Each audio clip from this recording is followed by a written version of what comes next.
Hello friends, welcome to INR Iffat novel reader. तो चलिए आज शुरू करते हैं लव डेविल के अगले चैप्टर को, चैप्टर 62। मानसी को ऐसे रोता हुआ देखकर सत्यम को काफ़ी ज़्यादा बुरा लग रहा था। वो बार बार उसे समझाने की कोशिश कर रहा था, लेकिन मानसी थी कि मानने को तैयार नहीं थी। वो लगातार रोई जा रही थी। देखो, रोना बंद करो। मैंने इसमें रोने की कोई बात नहीं है, कभी कभी मेरे मुँह से ऐसे निकल जाता है, सत्यम बोला। मानसी लगातार अपने मुंह से रोने की आवाज़ निकाल रही थी। सक्षम को समझ नहीं आ रहा था कि वो अब मानसी को चुप कैसे करवाए। अच्छा देखो, अब चुप भी हो जाओ। तुम जो भी बोलोगी मैं वो करूँगा। चाहो तो तुम मुझे मार भी सकती हो। सक्षम की इस तरह की बातें सुनकर थोड़ा चुप हो गई। उसने सिसकते हुए अपनी गर्दन ऊपर उठाए सक्षम से कहा, तुम सच में वही करोगे जो मैं कहूँगी? मानसी की आंखें लाल थी और उसकी आंखों से अभी भी आंसू बह रहे थे। हाँ, सखी ने मानसी के आंसू साफ करते हुए कहा। उसकी बात सुनकर मानसी के चेहरे पर एक ना बयां करने वाली खुशी छा गई और उसने सक्षम को उसको ऐसे देखकर उससे भी ज़्यादा खुशी हो रही थी, क्योंकि अब जाकर मानसी थोड़ा मुस्कुराई थी, जो उसके लिए बहुत ही मुश्किल काम था। वो उसके एक हाथ से हल हो चुका था। क्या चाहिए तुम्हें? सक्षम ने उससे पूछा।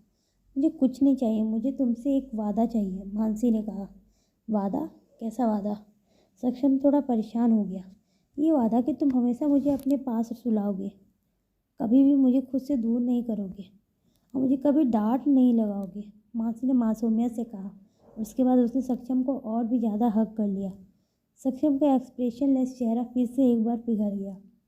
उसने मानसी को कसकर पकड़ लिया और कहा, ठीक है, वादा रहा। मैं कभी भी तुम्हें खुद से दूर नहीं करूँगा और ना ही तुम्हें डांटूंगा। पक्का? मानसी ने अपनी आंखें बंद करते हुए कहा। उसके चेहरे पर एक मुस्कान थी। पक्का। सक्षम ने भी अपनी आंखें बंद कर ली। बॉस, आपने हमारी एक और आदमी को मार दिया। एक आदमी जिसने अपने सर का मुंडन कराया हुआ था। उसने अपने सामने मानसी की बड़ी सी फोटो लगाई हुई थी। उसने अपने हाथ में एक वाइन का गिलास पकड़ा हुआ था और जो वाइन की फोटो मानसी की फ़ोटो को लगातार देख रहा था। उसके चेहरे पर एक काले रंग का चश्मा चढ़ा हुआ था और उसने अपने सर पर एक कैप लगाई हुई थी। जैसे ही उस आदमी ने अपने पीछे खड़े आदमी की बात सुनी तो उसकी नज़रें सख्त हो गई। उसने गुस्से से अपने हाथ को पकड़ा, गिलास ज़मीन पर फेंक दिया और पीछे मुड़ा। उसने कहा, जाकर उसे आदमी का कॉलर पकड़ लिया और गुस्से से कहा, तुम लोग आखिर क्या कर रहे हो? पहले उसने मेरे भाई को मार दिया और अब उसने हमारे सबसे खास आदमी को भी मार दिया। बॉस, आपको पता तो है ही कि वो कितना शातिर है। उससे जितना बड़ा ज़्यादा मुश्किल है, वो कब क्या कर दे किसी को कुछ अंदाज़ा नहीं।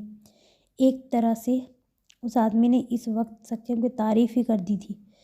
इससे उस आदमी को और भी ज़्यादा गुस्सा आ रहा था। उस कैप वाले आदमी ने दूसरे आदमी को एक लात मारकर नीचे गिरा दिया। आज के बाद उस आदमी की तारीफ़ तुम्हारे मुंह से नहीं निकलनी चाहिए, उस आदमी ने कहते हुए अपने सर से कैप हटाई और उस अपने सिर को सहलाते हुए कहा, सक्षम ओबराय, मैं वापस आ रहा हूँ तुमसे तुम्हारा सब कुछ छीनने। सुबह का वक्त। सक्षम को नींद में ऐसा एहसास हो रहा था जैसे कोई उसके शरीर पर गुदगुदी कर रहा हो। देर से उसने अपनी आंखें खोली तो उसने देखा मानसी उसके चेस्ट पर हाथ फेर रही है। सक्षम ने एकदम से उसका हाथ पकड़ लिया और कहा, ये क्या कर रही हो तुम? ऐसा मत करो। नहीं, मुझे करना है, मानसी ने अपना हाथ छुड़ाने की कोशिश करते हुए कहा। देखो मानसी, इसका अंजाम बहुत बुरा होगा। नहीं नहीं, मुझे तुम्हारे ऐप्स को एक बार और छूना है, मानसी जिद करते हुए बोली।